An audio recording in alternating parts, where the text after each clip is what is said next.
हजरत अबू हुरैरा रदियल्लाहु ताला अन्हु इरशाद फरमाते हैं, मुस्नद इमाम अहमद बिन हंबल में रवायत मौजूद है, फरमाते हैं मैंने अर्ज़ की या रसूल अल्लाह सल्लल्लाहु ताला अलैहि वसल्लम, मैं आपको देखता हूँ तो मेरा दिल बड़ा ठंडा हो जाता है, मेरी आंखों को चैन नसीब होता है, हुजूर मुझे आप हर चीज की खबर दे दें।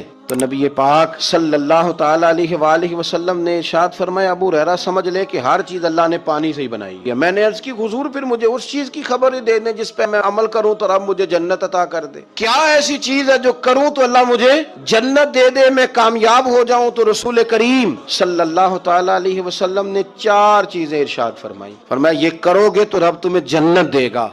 या रसूलल्लाह कौन सी? हुजूर ने फरमाया सबसे पहले खाना खिलाया करो। फिर हुजूर फरमाने लगे सलाम को आम करो, एक दूसरे के साथ अस्सलामु अलैकुम इसको फैलाओ। और तीसरा हुजूर ने फरमाया रिश्तेदारों के साथ अच्छा सलूक करो। और चौथा फरमाया रात को उठ के नमाज पढ़ा करो। ये 4 काम कर लो, रब जन्नत अता कर दे।